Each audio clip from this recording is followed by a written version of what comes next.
Hey everybody, and welcome back to the LuckyDog podcast. This is your host, Elias Rauch. Today we have a fresh Netflix original series, Money Heist.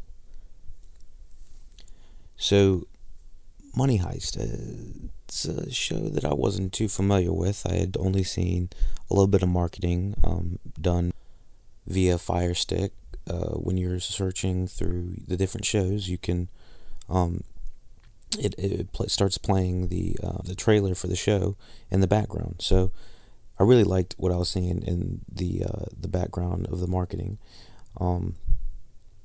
It looked pretty visually gripping, and I always like a good bank heist film. You know, I love the Italian Job. The more recent Fast and Furious ones have kind of turned into more heists recently. There's a couple more I can't think of off the top of my head, but heists are always generally a good concept, and they're fun to do. So Money Heist, it is a pretty interesting concept. I guess the actual bank heist concept is nothing new. I mean, like I said, there's countless movies that have been doing it. Snatch is one. I believe that was one. I think The Bank Job was another. Just a lot. Kelly's sending me some hilarious text about Lost in Space. Check out the Lost in Space podcast to find out more how we feel about that show. Oh, at least my how I feel about it. My opinion. Money Heist is also known as La Casa de Papel.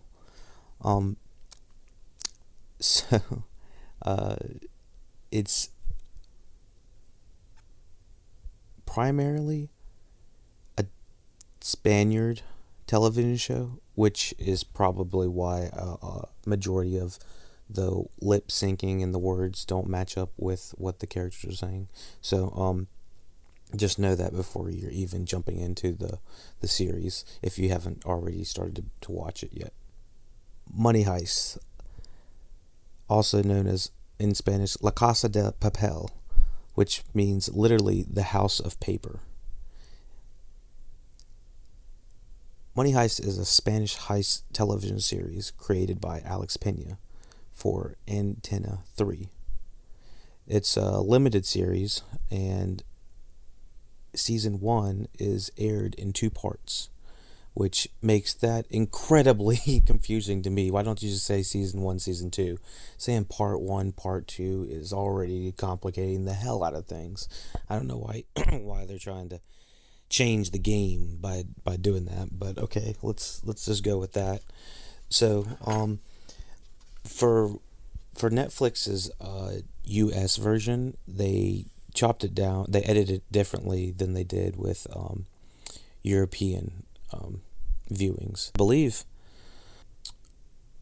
the first part initially premiered internationally on Netflix, and the season was re-edited into 13 episodes instead of the original 9 episodes for, I guess, the US version. Netflix released the second part of the season and internationally April 6, 2018, and re-edited it into a remaining 9 episodes. So Netflix for the second part 6. So yeah, it seems that the American versions of Money Heist is expanded. It's stretched out over longer periods of episodes. So I know why Netflix would want to do that, just so that you continue watching the show or something like that. But generally, I don't think that you need a long anything over a 10-hour series episode show, because it becomes tedious having to watch all these episodes, especially with the amount of television people are trying to watch. I think that Stranger Things hit it right on the money. I think having around, it was 7 or 8 episodes first season, which was perfect. I really like how European television is done on a smaller scale. Just you can put so much more story and budget or production value between maybe 5 to 7 episodes, as opposed to like 8 to 15 episodes. I mean, if just saying it in my head right there just sounds like you're gonna save a lot of money if you just condensed it. I don't really know why Netflix decided to do that. I don't wholeheartedly agree with that. But let's go with the bio. This international title, La Casa de Papel,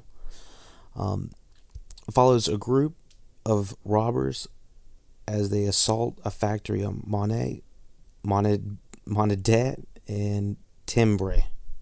Holy shit. Okay, so yeah, I'm not gonna get a lot of these names right. We'll just get that right off the bat. Just kind of fuck that right.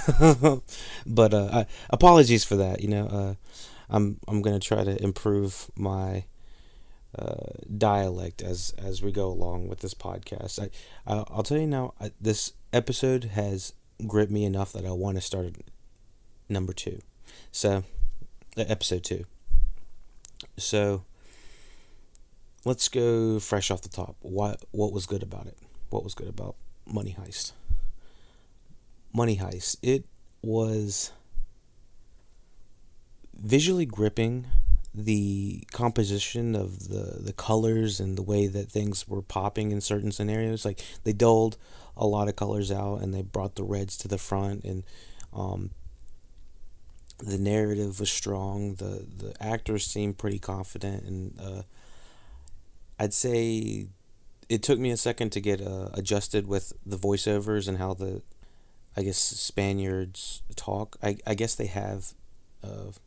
I'm assuming that they're Spaniard, and the original audio is in their native language, which includes English, I believe, because it looks at some points they're saying it, you can tell that they're actually speaking English, or English within the dialogue.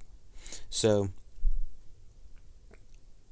I think this core concept is really strong. The group is strong. I really like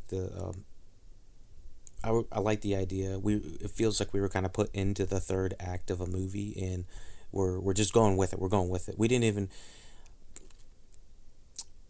even have to spend that much time doing introductions with all of the characters. We did a pretty flawless introduction, unlike what Suicide Squad did.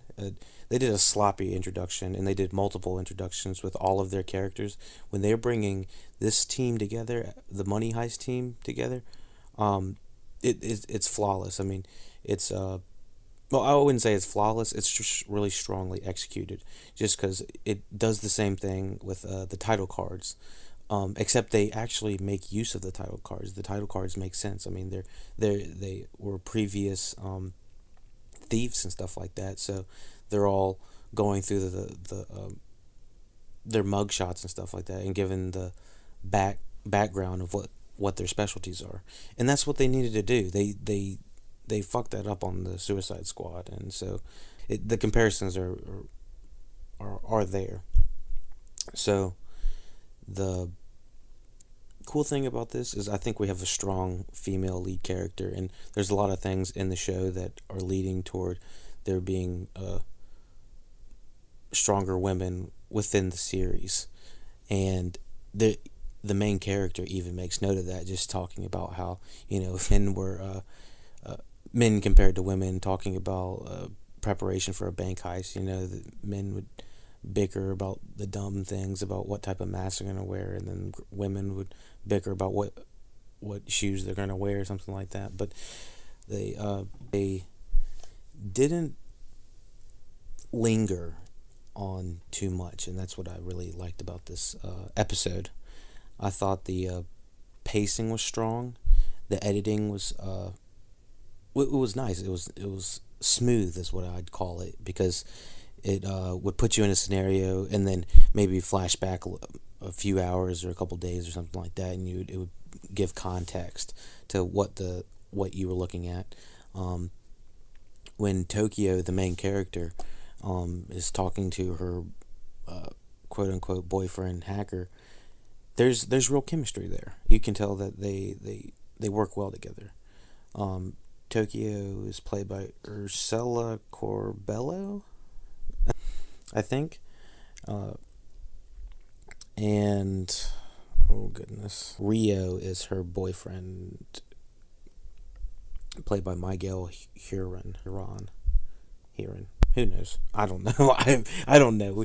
Maybe if we get a Spaniard correspondent on here, then we'll have everyone uh, all together so he can teach me, or he or she can teach me how to speak the names correctly and the dialects and all that.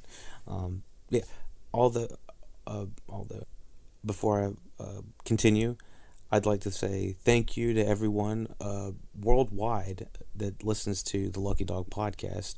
We couldn't do it without you. We have people from all over the world listening to us, so we're becoming somewhat of a little connected family. You know, we are sharing thoughts and ideas, and we all have very similar interests, and we want to continue on learning about new media, new culture, new ideas, that, you know, just expanding knowledge and becoming more worldly. We have a lot of listeners coming out of Canada, Poland, India, the UK, Greece, Australia, Barbados, Egypt, France, Jamaica, Myanmar, Republic of Moldavia. We got them coming everywhere. Philippines, South Africa, Italy, Chile, New Zealand. We got them all. I mean, hop on. The water is fine. The water is nice. We talking about Money Heist. Thank you, everyone. I just wanted to say, I didn't want to ramble too much, but I just wanted to tell everyone thank you. Thank you for listening. Anyways, back to Money Heist. I thought the chemistry between the two characters, Tokyo and Rio, was really done really well.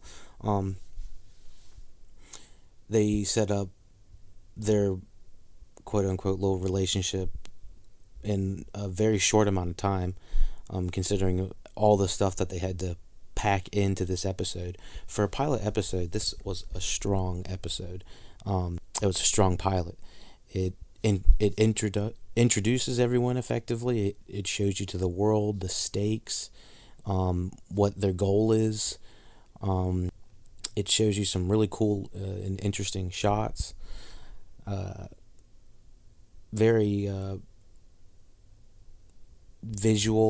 visually stimulating is a good word, I'd say. I'd say the writing's pretty strong. There's not a lot of downsides to this show so far for this first episode. I really like the music. It's pretty gripping. I think I've been saying that a lot. The side plots with the side characters seem to be pretty effective. They weren't overly annoying either. Specifically to do with the teens, I didn't exactly understand why they were looking for the teen. I might have to go back and rewatch the reasoning behind why they needed to grab the teen. But I did like the editing in between of them trying to rob the bank and get the money, and then find the teen at the mint factory. And it was done effectively. And that guy, the teen was with, was an absolute douche. I hope that the team took care of that guy. I don't know. It seems that the team is trying to stay on a level field, and they don't want to kill. So it'll be interesting to see how they continue as they. Well, they actually have already killed. They decided that was. They were originally going to shoot at the ground, but they didn't really take note for what if one of them got hit, you know? And then, so that's exactly what happens. And so, as the main guy is explaining, the professor is explaining it, played by Alvaro Morde, I think he's pretty good. I think he's an effective leader. I see a target on his back, though, given that he's the leader. Um, the bank heist I thought was done pretty damn well. I wish that we had gotten just a little bit more at the end. I guess that they wanted to just snip it right at the butt and not show us everything, but I felt like I was with it most of the way, like from what the plan was. And I understand that the plan just kind of foiled out toward the end, but and that's what makes it interesting. If everything went according to plan, then it would not be very boring. It would not be very interesting and be boring.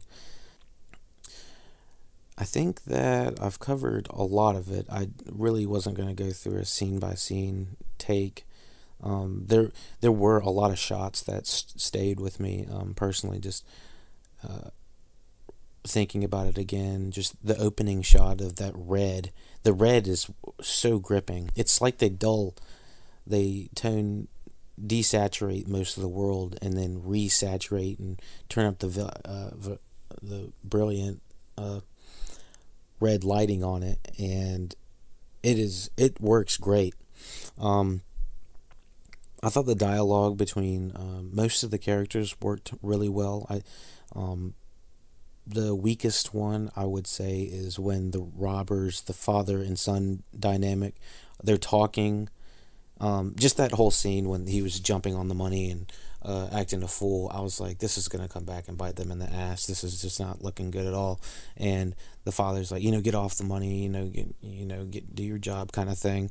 The guy's acting ridiculous. And I guess my only thing is, if there's a big ass bank like that that's being robbed, why is there only one? There's one cop car showing up with two cops in there. Like, they know good and well that this is a bank robbery, so you're going to need more than one cop. I mean, we get stopped over in the United States if we run a stoplight or a red light by two cops. I mean, it's like the two cops is the minimum. I don't understand a bank robbery wouldn't have the full SWAT team coming up their ass. Yeah, I don't know about all that. Now, I know this is not the U.S. that is taking place, and so maybe the cop ratio to population's much lower, but still, I don't know about all that. There's a lot of characters, and not terribly diverse is what I would say as a show. Maybe I don't really know too much about the Spaniard culture, about what the average Spaniard looks like. I don't, so it's kind of hard to tell. They might all be Spanish, or they might none of them be Spanish. But it's a little difficult. Although I don't really see too many African American or black folks or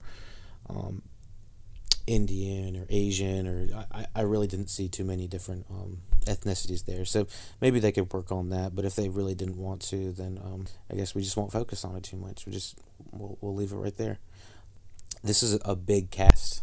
This is a much bigger bank heist cast than I was expecting. A couple of them I thought they could have just morphed into one person and saved some money or something like that. But evidently they didn't want to do that. That was not what their goal was. So it's going to be interesting to see how they flesh all these characters out. And I already can see them dropping like flies just because this thing's so big. The people are so big. And the son, the father-son dynamic, I see that becoming a problem at some point. Can't exactly tell you what, but I can just feel it that this guy's a hothead, and something's gonna blow on him. Anything else we need to discuss? Well, we do have maybe one Asian individual on the staff, so maybe we'll bump up the points on the diversity just a tad bit. You never know. Well, it's only the first episode, so we can't get too critical on it. I'd say that in comparison to a lot of pilots, this is pretty strong. And it makes me really want to watch the next one. I have a couple other pilots that I've reviewed, and they did not hit me as hard as this. Hannibal, another great show that has a very strong opening. Mr. Robot, another strong one. The Leftovers, I'd say it's one of my top 5 shows. There's 3 seasons, 26 episodes or something like that, and the worst episodes are the first 4 of the entire series, and they don't have a gripping opening. So having a strong pilot, I wouldn't say always constitute to having a strong series or a strong show.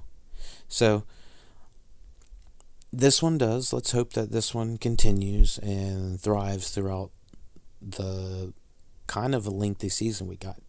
It's a 13 episode season, so we might condense a couple of the episodes into one podcast, so we can just do a W money to make it stack kind of deal. But yeah, this is it's gripped me, and I want to see more. I think that's the important thing, and that's what they want. That's their goal ultimately. So thank you for listening, everyone. Rate, share, subscribe. Full podcast is available on YouTube, SoundCloud, iTunes, and take it easy.